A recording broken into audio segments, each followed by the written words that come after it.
नमस्कार प्यारे विद्यार्थियों, पुनः स्वागत है आप सभी का आपके अपने एड्यूजब टीच प्लेटफॉर्म पर। अब तक हमने संसद के बारे में चर्चा करी थी, जिसमें हमने संसद के गठन, संसद के दोनों सदनों एवं कुछ महत्वपूर्ण तथ्यों के बारे में जानकारी करी थी। आज हम संसद की एक विशेष प्रक्रिया, जिसका मुख्य उद्देश्य है, जो संसद के लिए सबसे प्रमुख है, संसद में विधायी प्रक्रिया यानी विधान निर्माण या कानून निर्माण की प्रक्रिया के बारे में आज चर्चा करेंगे कि किस प्रकार से संसद के द्वारा कानून का निर्माण किया जाता है, कौन कौन से विधेयक होते हैं, कौन प्रस्तुत करता है, अंतिम रूप से कैसे पारित होते हैं। ये सारी की सारी प्रक्रिया आज की इस क्लास में देखेंगे। यह क्लास बहुत महत्वपूर्ण होती है क्योंकि भारत में, हमारे देश भारत के अंदर संसद किस प्रकार से कानून का निर्माण करती है, कानून निर्माण होने से पहले क्या क्या चीजें होती है, कौन प्रस्तुत करता है, ये सारी की सारी प्रोसेस आज की इस क्लास में देखने को मिलेगी। एक बार फिर से आपको बता दिया जा रहा है कि अगर आपको इस क्लास के नोट्स चाहिए तो आपको एड्यूजब टीच नाम से टेलीग्राम चैनल ज्वाइन करना है, वहां पर आपको संपूर्ण नोट्स मिल जाएंगे। तो शुरू करते हैं आज की क्लास, जिसमें हम पढ़ेंगे संसद में विधायी प्रक्रिया, किसकी, कानून निर्माण की प्रक्रिया, विधायी प्रक्रिया।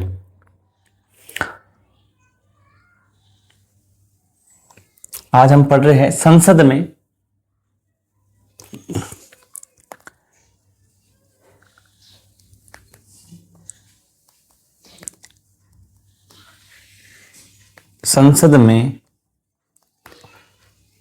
कानून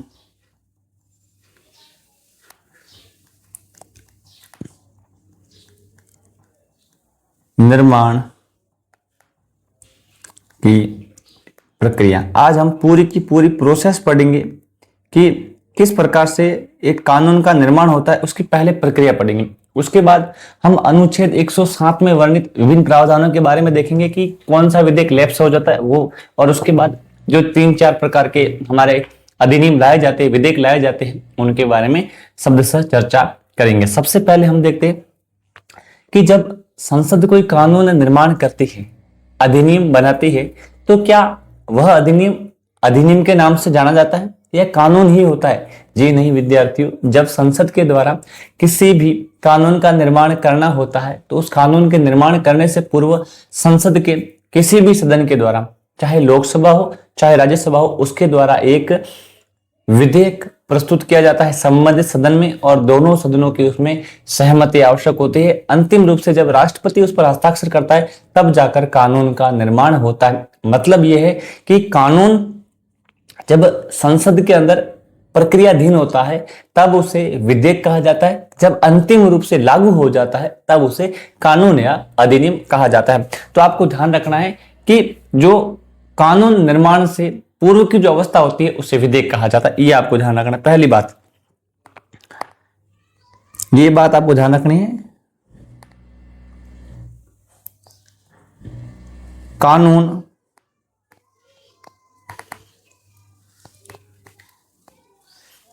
निर्माण से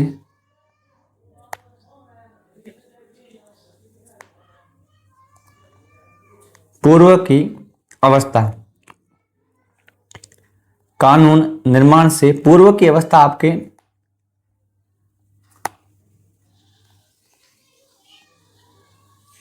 विधेयक कहलाती है। विधेयक जो प्रस्तुत, जो संसद के अंदर पूरा का पूरा प्रोसेस चलता है, उस पूरे प्रोसेस में जो दस्तावेज आगे पीछे होता है उसको विधेयक कहा जाता है।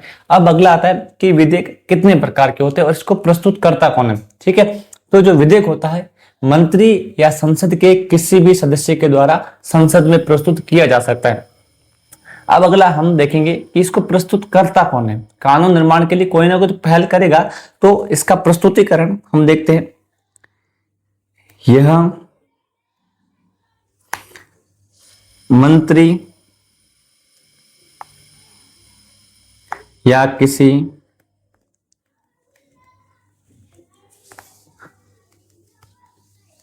संसद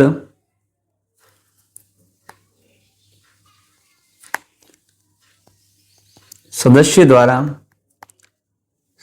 द्वारा प्रस्तुत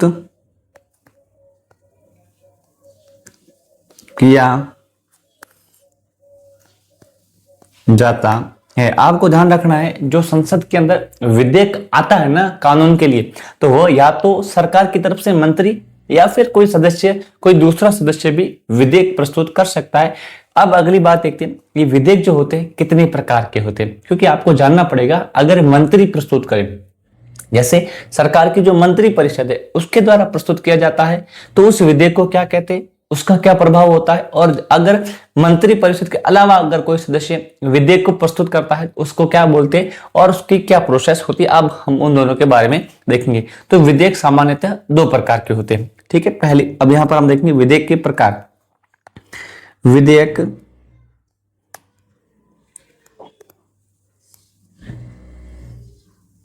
इसके आप देखेंगे दो प्रकार होते हैं।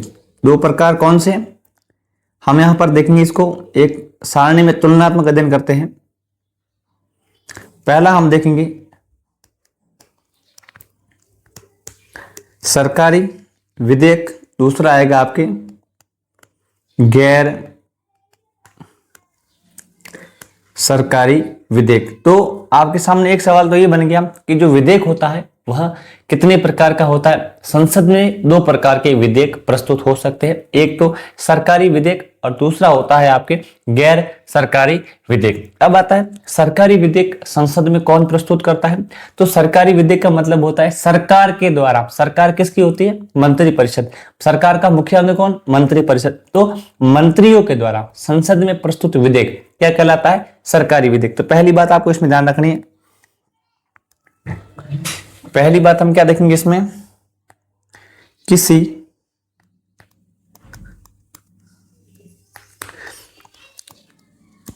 मंत्री द्वारा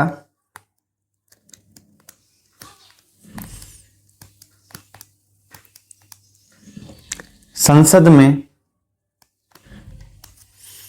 प्रस्तुत विधेयक, ठीक है। किसी मंत्री द्वारा संसद में प्रस्तुत विधेयक, ये होता है आपके सरकारी विधेयक कहलाता है। अब आता है जो ये आपके गैर सरकारी विधेयक होता है, इसका प्रस्तुतिकरण कौन करता है, तो मंत्री के अलावा अन्य सदस्यों द्वारा जो संसद में प्रस्तुत, मंत्री के अलावा, जैसे कि मंत्री परिषद है उसके अलावा अगर कोई भी सदस्य संसद में कोई विधेयक प्रस्तुत करता है कानून के निर्माण के लिए, तो उसको हम गैर सरकारी विधेयक कहते हैं। तो अगला हम देखते हैं यहां पर,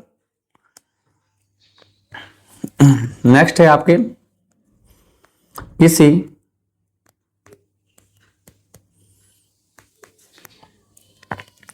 मंत्री के अलावा, किसी मंत्री के अलावा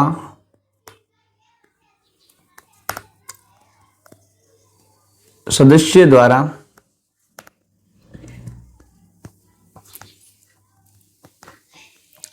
द्वारा संसद में प्रस्तुत विधेयक। ये बात आपको ध्यान रखनी है कि जब कोई विधेयक मंत्री के अलावा कोई अन्य सदस्य प्रस्तुत करता है तो उसको गैर सरकारी विधेयक कहा जाता है। अब आता है जो सरकारी विधेयक होता है, ये सरकार की नीतियों को प्रदर्शित करता है। किसको करता है, सरकार की नीतियों को प्रदर्शित करता है। और जो आपके गैर सरकारी विधेयक होता है, यह आपके विपक्षी दलों के मत को प्रदर्शित करता है। सामने वाला दल होता है वह करता है गैर सरकारी विधेयक प्रस्तुत और सरकार की तरफ से सरकारी विधेयक। तो सरकारी विधेयक सरकार की नीतियों का प्रदर्शन करता है। किसका करता है, सरकार की नीतियों का प्रदर्शन। इसमें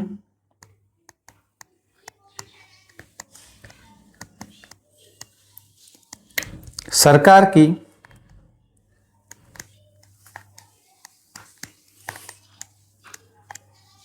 नीतियां, इसमें क्या होती है, सरकार की नीतियां होती हैं। और गैर सरकारी विधेयक में, गैर सरकारी विधेयक में विपक्षी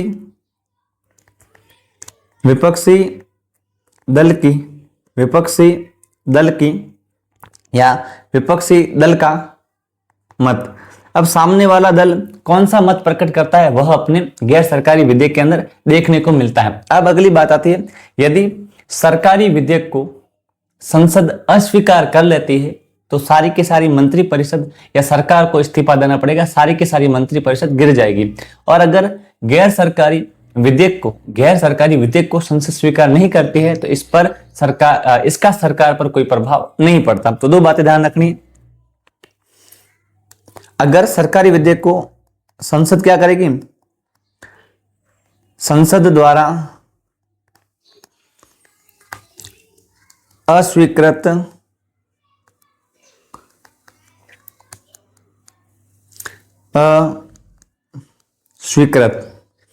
अगर सरकार ने अस्वीकृत कर दिया है तो क्या हो जाएगा,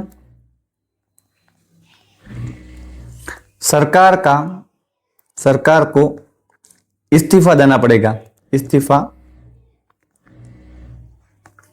देना पड़ेगा। यदि कोई विधेयक संसद के द्वारा, जो सरकारी विधेयक है, अगर संसद के द्वारा अस्वीकृत कर दिया जाता है तो इसकी एवज में सरकार को इस्तीफा देना पड़ेगा, पूरी की पूरी सरकार अविश्वास के कारण जाती रहेगी।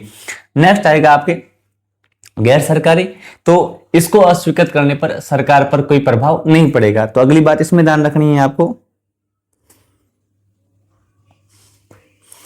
इसे अस्वीकृत करने पर,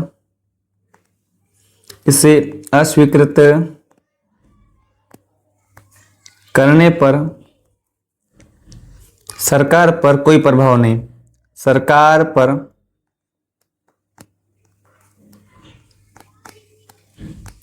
कोई प्रभाव नहीं। ये बात आपने ध्यान रखी। अब आता है कि जो सरकारी विधेयक होता है उसकी संसद में पारित होने की पूरी संभावना होती है, क्योंकि सरकार का बहुमत होता है और बहुमत से हर विधेयक पास होता है। और गैर सरकारी ये विपक्ष के दलों द्वारा प्रस्तुत किया जाता है, तो विपक्ष का वैसे भी लोकसभा में या राज्यसभा में बहुमत नहीं होता, तो इसकी संभावना बहुत कम रहती है। उसके बाद अगर सरकारी विधेयक को संसद में प्रस्तुत करना है तो 7 दिन पूर्व मंत्री को नोटिस देना पड़ेगा कि हम मंत्री दिनों का नोटिस दिया जाता है संसद को कि मैं एक विधेयक संसद में प्रस्तुत करना चाहता हूं। लेकिन अगर गैर सरकारी विधेयक को संसद में प्रस्तुत करना है तो 1 माह पूर्व नोटिस देना पड़ेगा। मंत्रियों के लिए कितना है, केवल 7 दिन नोटिस पूर्व आप विधेयक प्रस्तुत कर सकते हो। लेकिन अगर आपने गैर सरकारी विधेयक प्रस्तुत किया है तो आपको 1 माह पूर्व नोटिस देना पड़ेगा संसद को। तो 2 बातें आप ध्यान रखें, सरकारी विधेयक को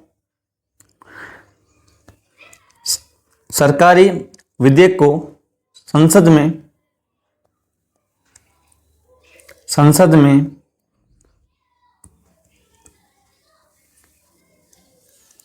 प्रस्तुत करने से पूर्व 7 दिन पूर्व नोटिस देना पड़ेगा। क्या देना पड़ेगा, 7 दिन पूर्व नोटिस देना पड़ेगा। लेकिन अगर कोई गैर सरकारी विधेयक है तो उसको प्रस्तुत करने से पूर्व, गैर सरकारी विधेयक को प्रस्तुत करने से पूर्व 1 माह पूर्व आपको नोटिस देना पड़ेगा कि हम ऐसा विधेयक लेके आ रहे हैं। इसे प्रस्तुत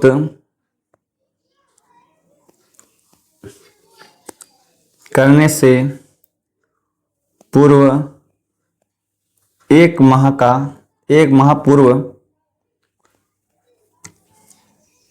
नोटिस देना। ठीक है, ये आपको बातें ध्यान रखनी पड़ेगी। अगला आता है कि जो सरकारी विधेयक होता है यह तो मंत्री होता है, उसका जो संबंधित विभाग होता है उसके परामर्श से तैयार किया जाता है। लेकिन जो गैर सरकारी विधेयक होता है इसकी जिम्मेदारी जो विपक्ष की पार्टियां होती है, जो सदस्य होता है जिसने प्रस्तुत किया उसकी जिम्मेदारी होती है। तो आपके सामने मैंने बताया कि किस प्रकार से विधेयक आते हैं, 2 प्रकार के होते हैं। अगर सरकार प्रस्तुत करे सरकारी विधेयक, अगर विपक्षी दल या अन्य दलों के द्वारा प्रस्तुत किया जाता है तो उसको गैर सरकारी विधेयक कहता है। और सबसे ज्यादा महत्वपूर्ण होता है आपके सरकारी विधेयक, जिस पर अधिकांश कानून बन जाते हैं। ठीक है, अब आगे हम इसकी प्रक्रिया में देखेंगे कि अब कानून के निर्माण कैसे होता है। भारत के अंदर जो कानून का निर्माण होता है उसकी पूरी की पूरी प्रक्रिया के बारे में हमें चर्चा करना है कि कितने चरणों में होता है, क्या पूरी की पूरी प्रोसेस होती है, कहाँ प्रस्तुत होता है, वो सारा का सारा आज हम देखेंगे। अब नेक्स्ट देखेंगे कानून निर्माण की प्रक्रिया। हालांकि टॉपिक यही है, पर अब हम पूरी प्रोसेस देखेंगे कि कैसे प्रस्तुत होता है, कितना बहुमत चाहिए होता है, कितने चरणों में होता है, ये सारी बातें। अब नेक्स्ट देखते हैं कानून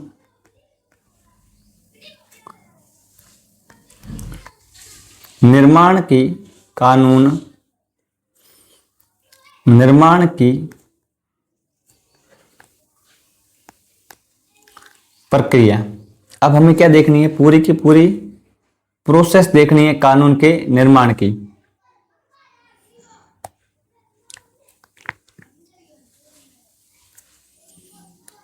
ठीक है, कानून के निर्माण की प्रक्रिया।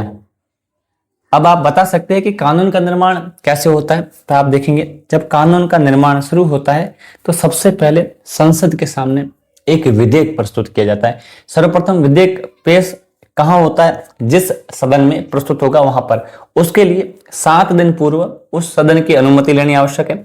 7 दिन पूर्व आपने उसको नोटिस दिया, अनुमति ली, और 7 दिन बाद वही संबंधित विभाग का मंत्री उस विधेयक को संसद के अंदर प्रस्तुत करता है और अनुमति प्राप्त करने के लिए महासचिव को उसकी 2 कॉपियां देता है कि मुझे इस विधेयक पर कानून बनाना है और मुझे संसद में इसकी चर्चा करनी है, इसलिए आप मुझे अनुमति प्रदान करो। तो अनुमति किससे मांगता है, महासचिव से। महासचिव इसकी सूचना अगर लोकसभा है तो लोकसभा अध्यक्ष को, और राज्यसभा है तो राज्यसभा सभापति को इसको प्रेषित करता है। और अनुमति कौन देता है, लोकसभा में लोकसभा अध्यक्ष और राज्यसभा में राज्यसभा सभापति। तो यहां पर आपको ध्यान रखना है, जब किसी मंत्री या किसी गैर सरकारी विधेयक को संसद में प्रस्तुत किया जाता है तो उसकी अनुमति किससे मांगी जाती है, तो महासचिव।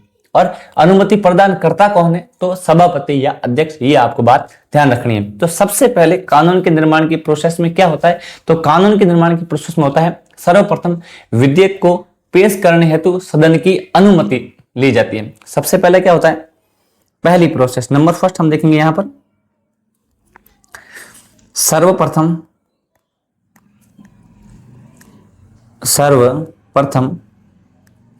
विधेयक को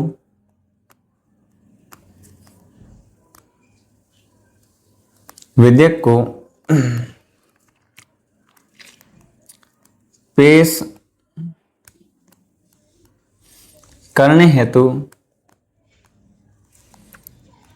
संबंधित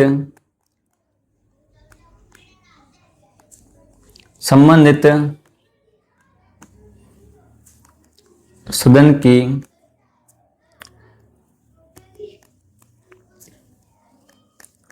अनुमति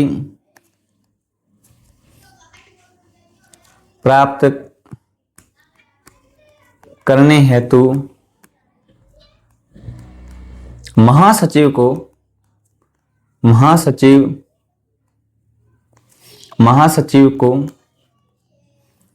प्रस्ताव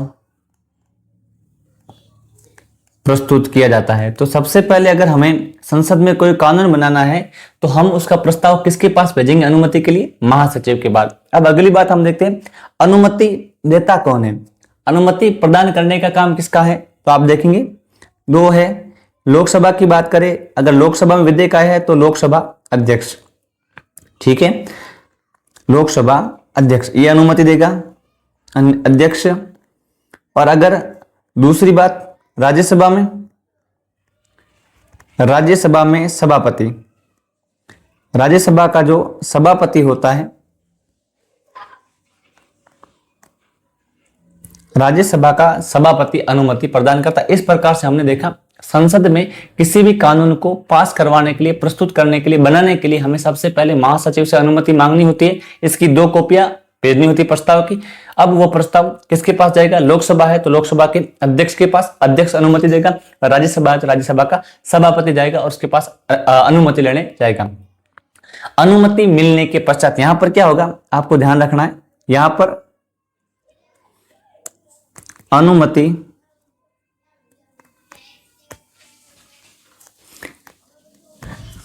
मिलने पर प्रक्रिया शुरू हो जाएगी। कानून निर्माण की प्रक्रिया शुरू किसकी? कानून निर्माण की। अब क्या होता है? अब मुख्य प्रोसेस चालू होती है पूरी की पूरी। अब क्या होता है, जैसे लोकसभा में हमने प्रस्तुत किया, लोकसभा के अध्यक्ष ने उसको अनुमति दी, अब वह प्रस्ताव लोकसभा के सदस्यों के सामने प्रस्तुत किया जाता है, गजट में प्रकाशित होता है। अध्यक्ष क्या करेगा? अध्यक्ष सभापति अनुमति मिलने के बाद प्रथम वाचन या उससे पहले भी गजट में प्रकाशित करेगा। प्रक्रिया शुरू। और उसके बाद क्या होता है, इनके द्वारा ही, इन सदस्यों के द्वारा ही, इन दोनों के द्वारा ही इसको क्या करते हैं, प्रस्ताव को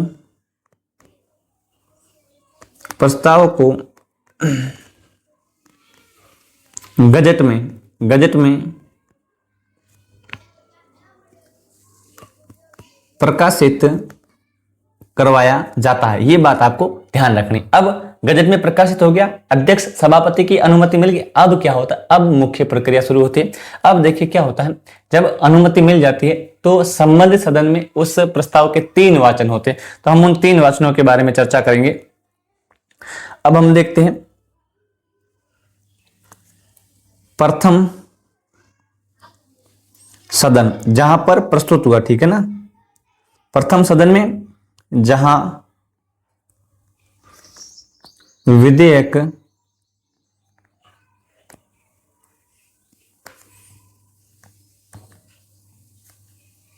प्रस्तुत हुआ। अब उसके बारे में देखते हैं कि जहां पर विधेयक प्रस्तुत होता है ना, वहां पर क्या चीजें होती है। तो प्रस्तुत हो गया, अनुमति मिल गई, अब होता है यहां पर 3 बार वाचन। कितनी बार? 3 बार वाचन। किसका वाचन होता है?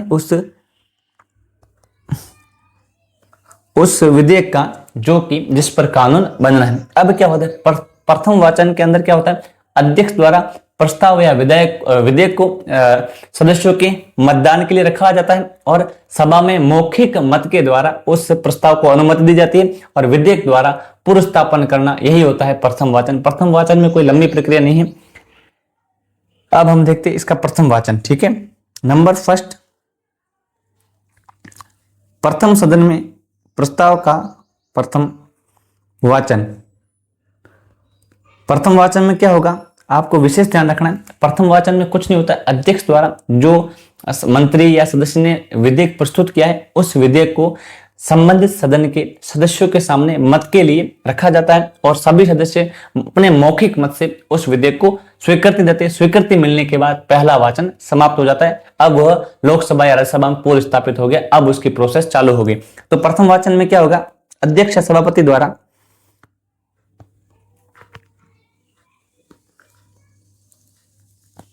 अध्यक्ष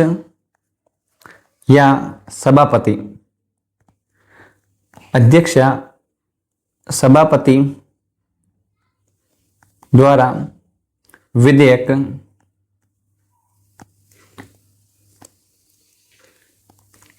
सदन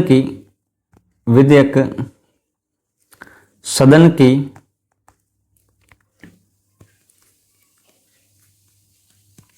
अनुमति प्राप्त करने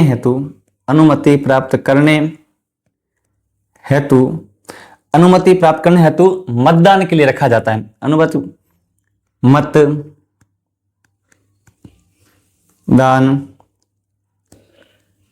हेतु रखा जाता है। फिर आता है सदस्य। इसमें क्या होता है, सदस्य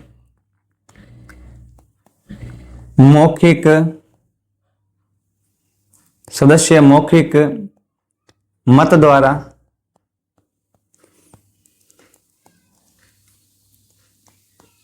अनुमति देते है। आपको बस इतना ही ध्यान रखना है कि प्रथम वाचन में कुछ नहीं होता है, सदस्यों द्वारा उस विधेयक को प्रक्रिया चालू करने की अनुमति प्रदान की जाती है। ये हो गया पहला वाचन समाप्त। अब आएगा दूसरा वाचन। नंबर 2,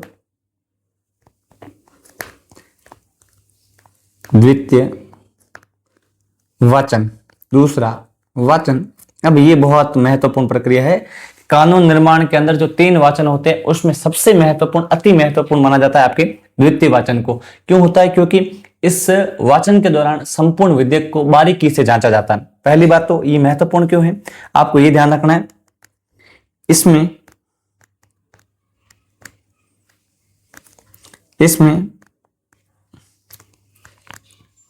संपूर्ण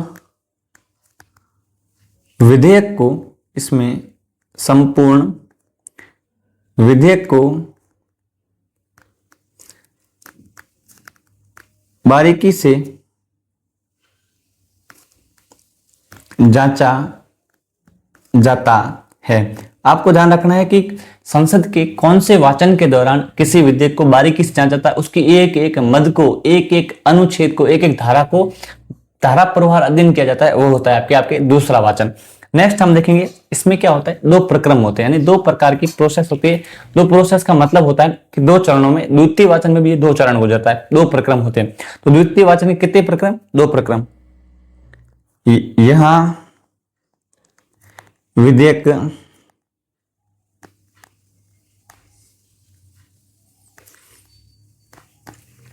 दो प्रक्रमों से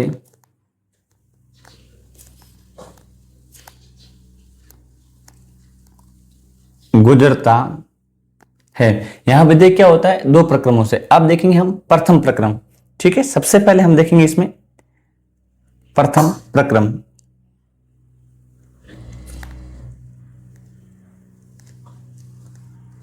प्रथम प्रक्रम।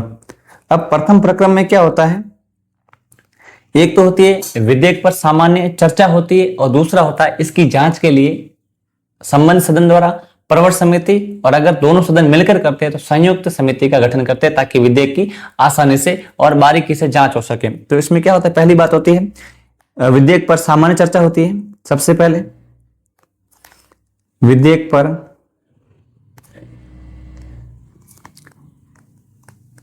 सामान्य चर्चा। सामान्य चर्चा का मतलब है सबसे पहले विधेयक को देखा जाता है बारीकी से कि क्या इसकी वास्तव में जांच करवानी है।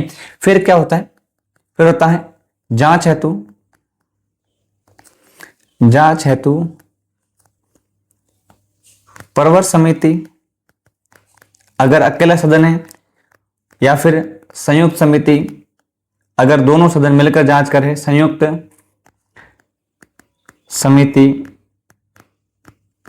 का गठन किया जाता है। तो ये बात भी आपको ध्यान रखनी है, जब किसी भी विधेयक को प्रस्तुत किया जाता है तो दूसरे वाचन के दौरान उसके ऊपर एक प्रवर समिति या संयुक्त जांच समिति गठन किया जाता है, जो विधेयक को धारवार अध्ययन करता है। उसके बाद क्या होता है, द्वितीय प्रक्रम। पहला प्रक्रम शुरू हो गया, खत्म हो गया, कब होगा कि प्रवर समिति को सौंप दिया जाएगा, प्रवर समिति अपनी रिपोर्ट वापस उस सदन को सौंप देगी। अब वह सदन दूसरे प्रक्रम की प्रक्रिया शुरू करेगा। प्रवर समिति ने या संयुक्त समिति ने अपनी जो उस विधेयक के बारे में रिपोर्ट सौंपी, अब उसका खंडवार या धारवार अध्ययन होगा। तो दूसरे प्रक्रम में क्या होता है, द्वितीय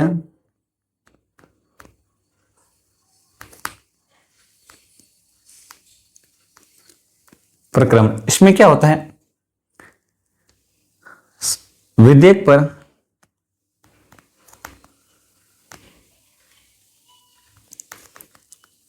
पर धारवार या खंडवार अध्ययन, जो भी इसमें संशोधन करके इसको क्या कर देते हैं, यहां से इसको स्वीकृति प्रदान कर देते, और फिर जाता है सदन की स्वीकृति के लिए। अब क्या होगा, इसका तृतीय वाचन। दूसरे वाचन में केवल इतना ही होता है, एक तो समिति गठित होगी, उसके बाद हर एक धारा पर इसका जो विवेचन होता है, विचार विमर्श होता है, उसके बाद आएगा तृतीय वाचन। फिर आपके तृतीय वाचन। अब इसमें क्या होता है, विधेयक को पास कर अगले सदन में भेजा जाता है। अब सदस्यों का बहुमत लेंगे, उपस्थित एवं मतदान देने वाले सदस्यों का अगर बहुमत हो जाता है तो वह पहले सदन से पास हो जाता है। तो इसमें क्या होता है, तृतीय वाचन में केवल उस विधेयक पर सहमति प्रदान की जाती है सदस्यों के द्वारा। तो इसमें क्या होता है,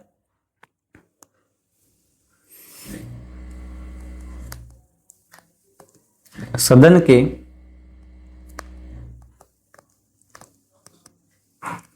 सदस्यों द्वारा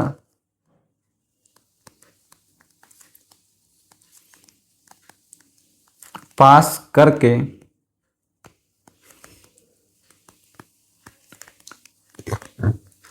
अगले सदन में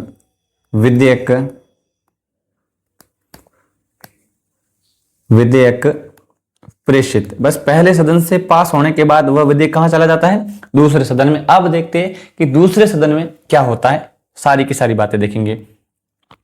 अब आएगा द्वितीय सदन। द्वितीय सदन में विधेयक जब पहले सदन से पास करके द्वितीय सदन में विधेयक भेजा तो यहां पर क्या होता है? पहली तो बात, विधेयक प्रथम सदन के समान ही तीनों अवस्थाओं से गुजरता है, पहली बात यह ध्यान रखनी। और उसके बाद द्वितीय सदन कौन कौन सी कार्रवाई कर सकता है?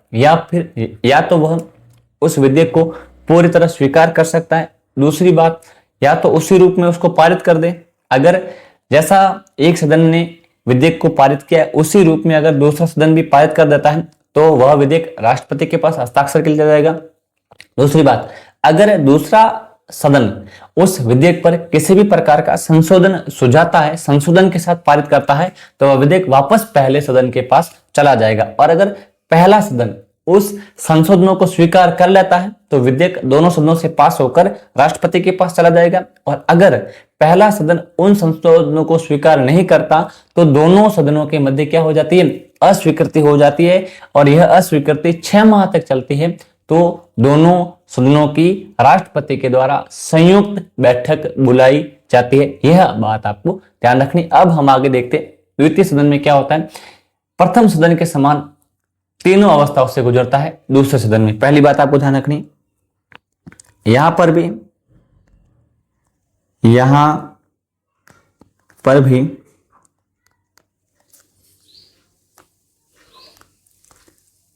प्रथम सदन के समान, यहां पर भी प्रथम सदन के समान विधेयक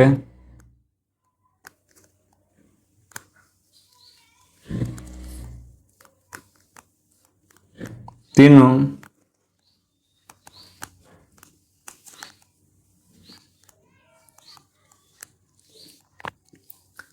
अवस्थाओं से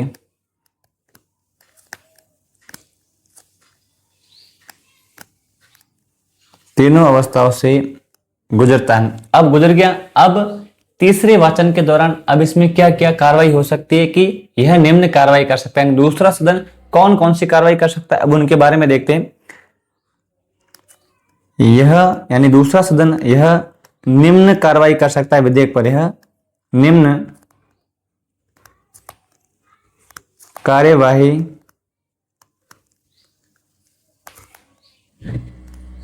कर सकता है। पहली कार्रवाई क्या रहेगी? नंबर फर्स्ट, विधेयक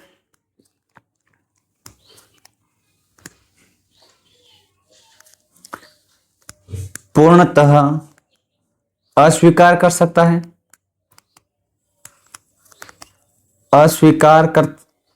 है, दूसरी बात, जैसा पहले सदन ने पास किया उसी रूप में स्वीकार कर सकता है,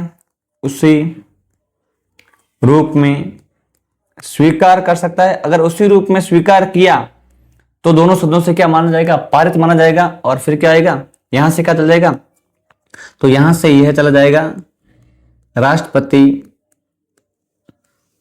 के हस्ताक्षर हेतु प्रेषित हो जाएगा। और राष्ट्रपति के हस्ताक्षर से वह विधेयक कानून बन जाएगा अगर स्वीकार होता है तो। अब क्या होता है? तीसरी बात क्या आएगी इसमें? तीसरी बात है, यदि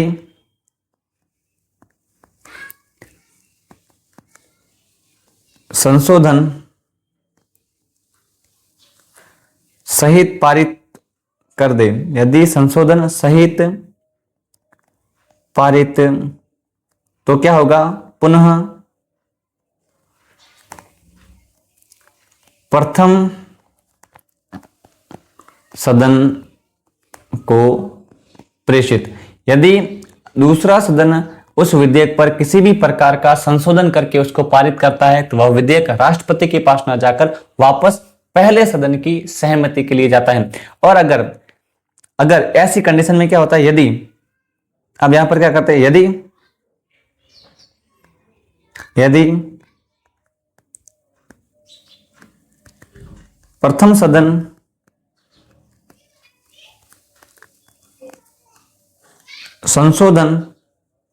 संशोधन को स्वीकार करके विधेयक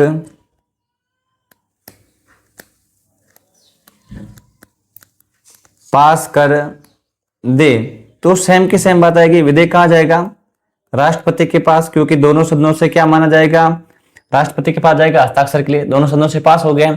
यदि उस संशोधनों को स्वीकार नहीं करता, दोनों में क्या हो जाए, संशोधनों के संबंध में दोनों में असहमति हो जाए। यदि, चौथी बात, यदि संशोधनों के संबंध में, यदि संशोधनों के संबंध में दोनों सदन एक मत न हो एवं 6 माह तक दोनों में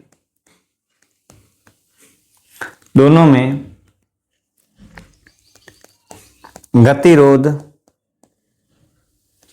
हो, तो क्या हो जाएगी, तो राष्ट्रपति के द्वारा संयुक्त बैठक बुलाई जाती है। ये मैंने आपको पहले ही बताई है। यदि किसी विधेयक को लागू करने के संबंध में लोकसभा और राज्यसभा के मध्य 6 माह से अधिक या 6 माह तक या 6 माह से अधिक किसी प्रकार का गतिरोध उत्पन्न हो जाता है तो राष्ट्रपति के द्वारा संयुक्त बैठक बुलाई जाती है।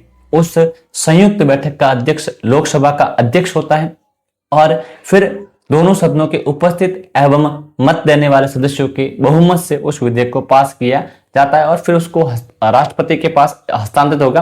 अब राष्ट्रपति इस पर क्या प्रोसेस करेगा, ये तो हो गया दोनों सदनों में। ये प्रोसेस आपको कहां देखने को मिलेगी, ये प्रोसेस आपको दोनों सदनों में सेम देखने को मिलेगा। अब आता है, अगर पास जगह पहला सदन अगर संशोधन को स्वीकार करता है तो दोनों सदनों से पारित, दूसरी बात सहमत नहीं है तो पुनः सदन के पास भेज जाएगा, मैंने आपको बताया। उसके बाद अगर यदि दूसरा सदन संशोधनों पर अधिक बल देता है, यानी दोनों सदन संशोधनों के मामले में गतिरोध में आ जाते हैं, दोनों सहमत नहीं होते हैं, तो ऐसी स्थिति में और 6 माह समय हो गया विधेयक को प्रस्तुत की, तो राष्ट्रपति के द्वारा दोनों सदनों की संयुक्त बैठक बुलाई जाती है। और अब हम बात करते हैं संयुक्त बैठक। संयुक्त बैठक में क्या होगा, यहां पर हम देख रहे हैं संयुक्त बैठक, तो इसके बारे में थोड़ा सा हम देखते हैं। यदि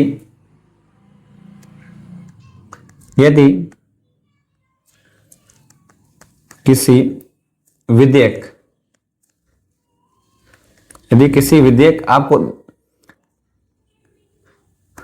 धन विधेयक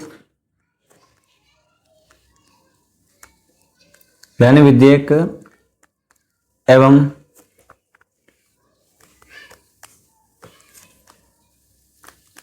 संविधान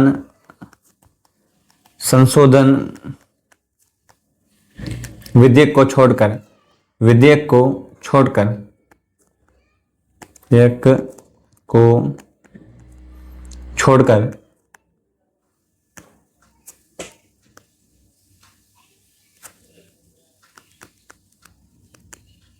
छोड़कर, क्योंकि देखिए विद्यार्थियों, धन विधेयक और संविधान संशोधन विधेयक के मामले में संयुक्त बैठक नहीं होती। ठीक है, केवल सामान्य विधेयक और वित्त विधेयक के मामले में ही संयुक्त बैठक बुलाई जा सकती है। यदि किसी विधेयक पर संसद के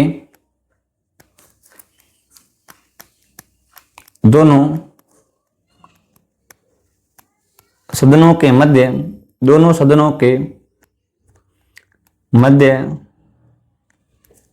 6 माह तक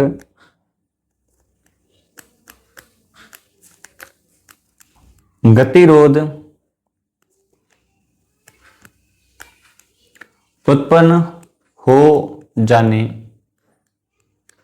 पर, तो आपको ध्यान रखना है कि संयुक्त बैठक तभी बुलाई जाएगी यदि कोई विधेयक है और दोनों सदन 6 माह तक आपस में सहमत नहीं है, धन विधेयक और संविधान संशोधन विधेयक को छोड़कर, तो संयुक्त बैठक बुलाता कौन है? राष्ट्रपति के द्वारा बुलाई जाती है।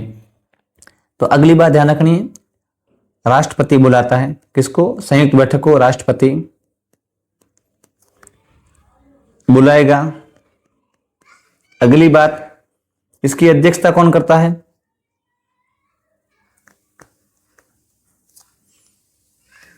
अध्यक्षता करेगा आपके लोकसभा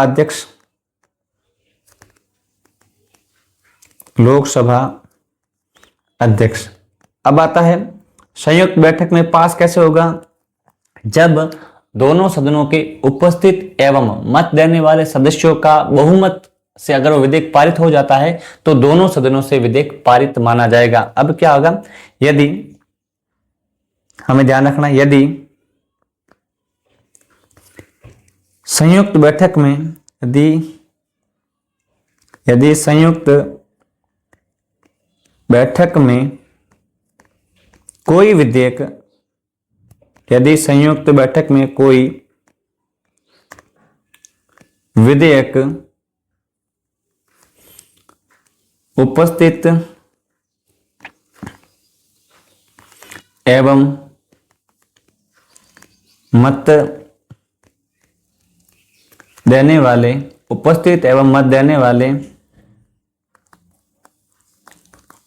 सदस्यों द्वारा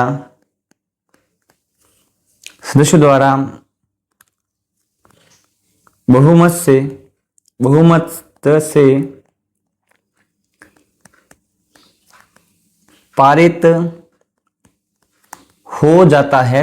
पारित हो जाता है तो दोनों सदनों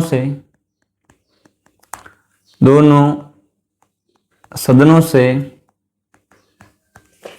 पारित माना जाएगा। दोनों सदनों से पारित माना जाएगा। अब पारित हो गया, अब क्या होगा? अब किसके पास? और फिर होगा प्रेषित किसको होगा? आपको देखना है, राष्ट्रपति के पास प्रेषित होगा। ये आपके राष्ट्रपति के पास। राष्ट्रपति अब इसमें क्या कर सकता है? संविधान के अनुच्छेद 111 में इसका वर्णन है कि कोई विधेयक लोकसभा और राज्यसभा से पास होकर राष्ट्रपति के पास जाता है तो राष्ट्रपति उस पर क्या प्रोसेस करेगा। अब हम देखते हैं राष्ट्रपति के हस्ताक्षर हेतु प्रेषित विधेयक पर राष्ट्रपति के क्या कर सकता है। अगली बात आएगी,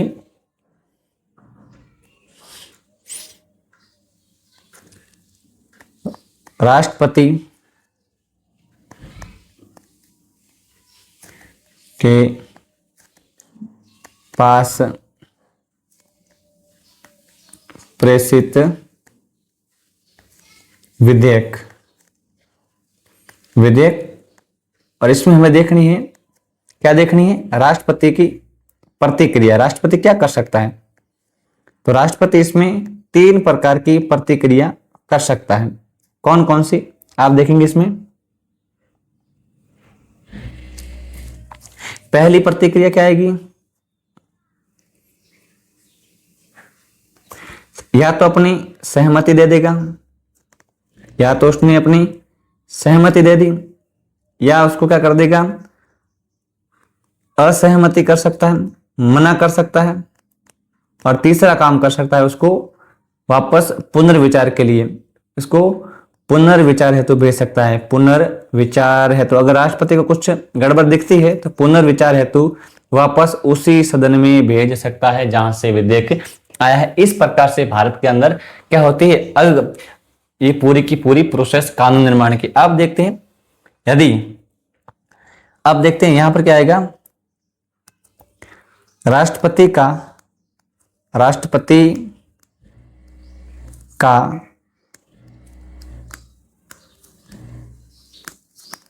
विधेयक को हस्ताक्षर करके सहमति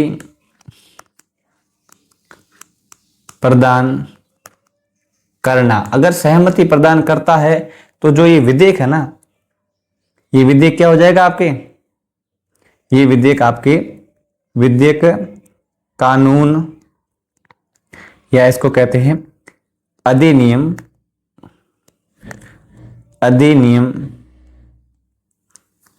बन जाएगा। इस प्रकार से भारत के अंदर कानून निर्माण की पूरी प्रोसेस देखने को मिलती है। जो भारत के अंदर जो कानून का निर्माण होता है इसकी एक बहुत विशेष प्रक्रिया है। विशेष प्रक्रिया कैसे देखेंगे हम? विशेष प्रक्रिया का मतलब होता है कि दोनों सदनों में इसकी सहमति आवश्यक होती है। सहमति के बिना ये विधेयक पास नहीं होता है। उसके बाद हमने देखा कि जो ये कानून अधिनियम बन जाएगा।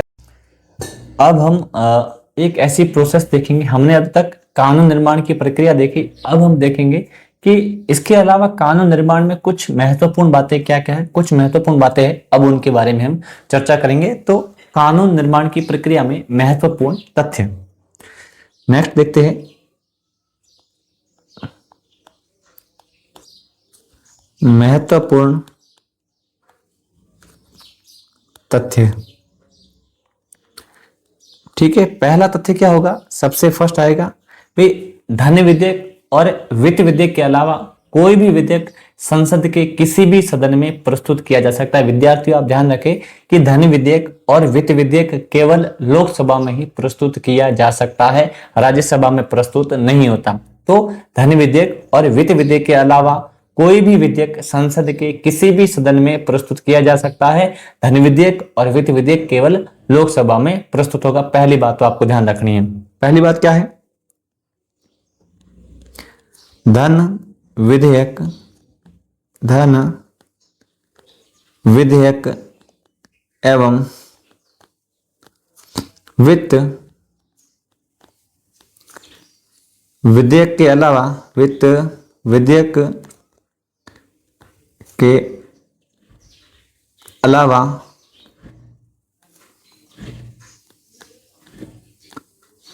कोई भी विधेयक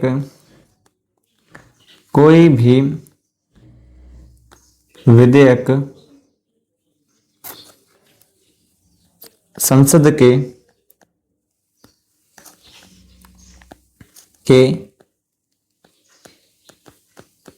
किसी भी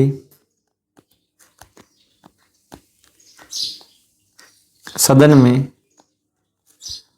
प्रस्तुत किया जा सकता है। पहली बात तो आपको ये ध्यान रखना। अगला आता है, जब तक कोई विधेयक दोनों सदनों से पारित होकर राष्ट्रपति के हस्ताक्षर नहीं हो जाते तब तक वह कानून नहीं बनता। तो आपको ध्यान रखना है, कोई भी विधेयक दोनों सदनों से पारित होना आवश्यक है एवं उस विधेयक पर राष्ट्रपति के हस्ताक्षर होने आवश्यक है। तो ये बात भी आपको ध्यान रखना है। विधेयक दोनों सदनों द्वारा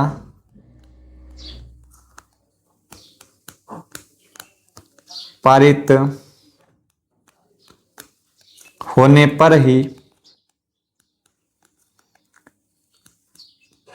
कानून बनता है। ये अगली बात आपको ध्यान रखनी है।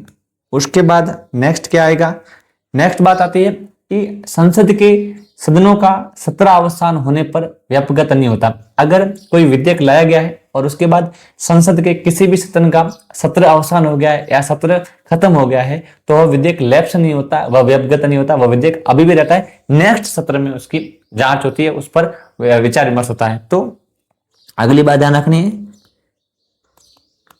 संसद के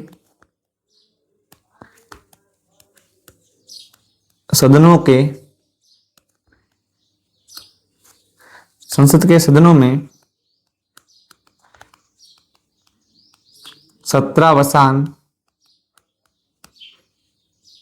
पर विधेयक समाप्त नहीं होता, विधेयक समाप्त नहीं होता। ये बात आपको ध्यान रखनी है। यदि लोकसभा में या राज्यसभा में कोई विधेयक लाया गया है और अगर दोनों का ही सत्र अवसान हो गया है, किसी एक का सत्र अवसान हो गया है, सत्र बंद खत्म, पहला वाला सत्र खत्म हो गया है, तो विधेयक समाप्त नहीं होगा। आने वाले अगले सत्र में उस विधेयक पर चर्चा की जाएगी। उसके बाद आता है, यदि राज्यसभा में कोई विधेयक पास है और लोकसभा में पारित नहीं हुआ है और लोकसभा का विघटन हो गया है तो विधेयक व्यपगत नहीं होता है। जैसे वापस सुने कि राज्यसभा में कानून के निर्माण के लिए कोई विधेयक लाया गया है, राज्यसभा ने उसको पारित कर दिया, उसको लोकसभा को प्रेषित किया है, लेकिन लोकसभा ने अभी उसको पारित नहीं किया है और लोकसभा विघटित हो गई है, तो भी विधेयक समाप्त नहीं होगा, क्योंकि अभी नई लोकसभा आएगी तो उसकी सहमति ली जाएगी। तो ये भी आपको ध्यान रखना है। अगली बात, राज्यसभा द्वारा प्रस्तुत एवं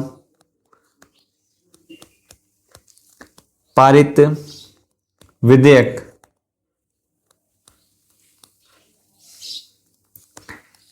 जिसे लोकसभा ने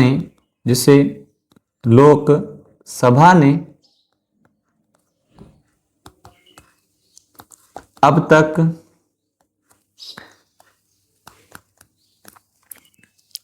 पारित नहीं किया है, लोकसभा के विघटन पर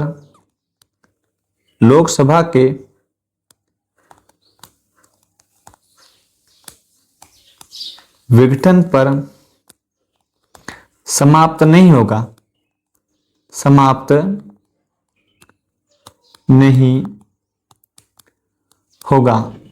उसके बाद अगला आता है, विधेयक लोकसभा में लंबित है और लोकसभा ने पारित कर दिया है, लेकिन राज्यसभा में लंबित है लेकिन और लोकसभा का विघटन हो गया है, तो वो विधेयक क्या हो जाएगा, समाप्त हो जाएगा। जैसे कोई विधेयक लोकसभा द्वारा लाया गया है और लोकसभा ने उसको पारित कर दिया है और उसको राज्यसभा के लिए भेज दिया है। अब अगर पुरानी लोकसभा विघटित हो गई है तो वह विधेयक भी क्या हो जाएगा, समाप्त हो जाएगा, क्योंकि अगर राज्यसभा को पुनर्विचार के लिए भेजना है तो नई लोकसभा को नहीं भेज सकता, क्योंकि नई लोकसभा ने उस विधेयक को भेजा ही नहीं है, तो उसके पास वो नहीं जाएगा, वह विधेयक समाप्त हो जाएगा। अब वापस देखें, लोकसभा द्वारा प्रस्तुत एवं पारित विधेयक,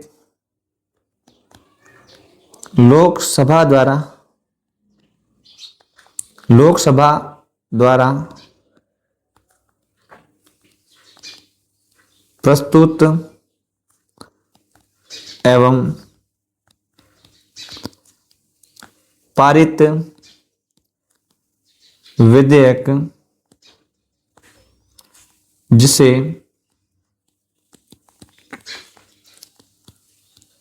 राज्यसभा की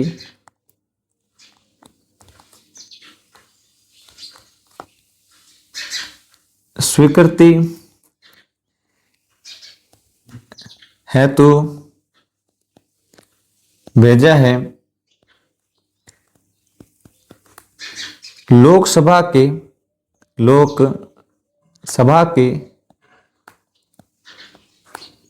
विघटन पर समाप्त हो जाएगा। बस यही बातें आपको ध्यान रखनी थी, जो महत्वपूर्ण बातें थी मैंने आपको बता दी। अब क्या होता है, कभी कभी लोकसभा राज्यसभा इनका सत्रावसान हो जाता है, लोकसभा विघटित हो जाती है, तो पहले कहाँ प्रस्तुत किया, उसके आधार पर क्या विधेयक समाप्त होता है, वो प्रोसेस मैंने आपको बताया। ये थोड़ी सी महत्वपूर्ण जानकारी थी जो आपके लिए बहुत जरूरी थी। धन्यवाद विद्यार्थियों, आज की क्लास में हम इतना ही पढ़ेंगे। अगला हम देखेंगे, अगली क्लास में हमारे पास अभी जो विधेयक होते हैं, साधारण विधेयक, धन विधेयक, संविधान संशोधन विधेयक, वित्त विधेयक, उनके बारे में पढ़ेंगे, बजट के बारे में पढ़ेंगे, विनियोग विधेयक के बारे में पढ़ेंगे, लेखा अनुदान प्रत्यानुदान के बारे में पढ़ेंगे, संसद की समितियों के बारे में पढ़ेंगे, संसद की प्रक्रिया है, कार्यवाही, उनके बारे में अगली क्लासों में चर्चा करेंगे। आज की क्लास में हम इतना ही पढ़ेंगे। धन्यवाद विद्यार्थियों, मिलते हैं अगली ही